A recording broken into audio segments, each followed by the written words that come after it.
One of those qualifiers for NCAA track and field nationals is senior sprinter Korey Thieleke.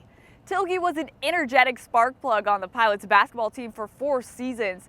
He was a prolific sprinter at West High School in Bakersfield, and when Thieleke's hoops career came to an end, cross-country and track head coach Rob Connor offered him a chance to compete full-time in the program. After breaking numerous personal and school records, this year the amount of success Thieleke has had in his first full season with the program comes as no surprise to his coaches.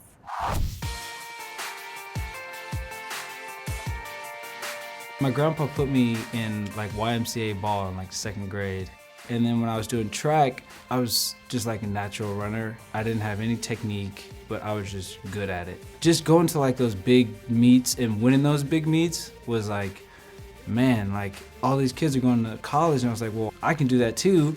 I think he always knew that maybe there'd be an opportunity later down the road. And to Korey's credit, he changed his body a lot with Coach Scott, lifting and made himself stronger, more athletic, more balanced an athlete that I think has benefited him when this opportunity did present itself again. When he was up to his final year, I saw him walking through the dome one day, and I said, hey, Korey, how about you turn out for track this year after you're done with basketball? It's a real rare opportunity to have a talent like that fully explore his track potential. I said, oh, can I have some time to think about it? I called my grandparents, I called my old coaches, and I said, wow, they all said you should do it. And I said, yeah, I think I'm gonna do this. I haven't ran in 5 years, but I think I still got it. He's been in situations where he's been in high-level competitive programs, competitive games, competitive environments, and I think that's been important for him this year in track, because when you step on the lane, ready to go, it's just you.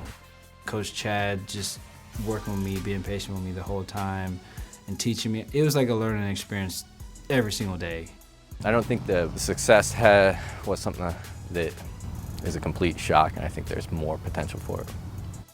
With more time, he keeps getting better and better. He went down to Austin, ranked 29th going into the regionals, and he ends up running a PR on the first day and then running another PR on the second day, and hits the 12th spot, which is the automatic spot to the national meet. PR'd at lane 9, that's my go-to lane so far. That felt good to qualify just the first day out of that lane. He broke a school record this year that was 34 years old. So it's been a fun year. I'm happy that Chad's been able to maximize his potential, and I'm happy that Korey has worked hard to do the same.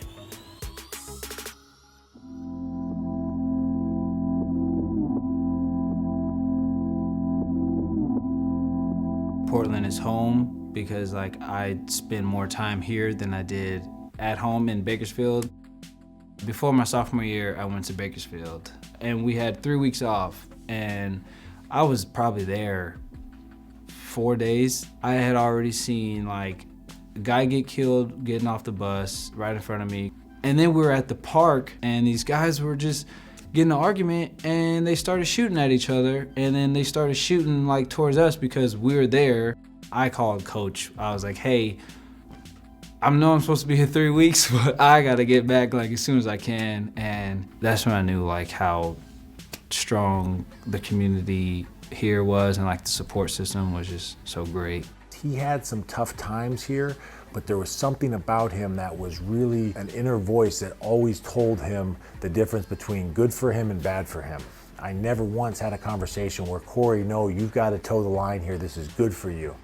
I would go to middle schools and they'd say, hey, Korey, could you speak to the kids, just 5-10 minute speech? And I'd give them a snippet of my life stories, my experiences, and then pass on knowledge to them. I was not going to college if it wasn't for sports. I did not have my family did not have the money. I was either going to be in the streets doing something that I wasn't supposed to be doing, but I just kept a positive mindset.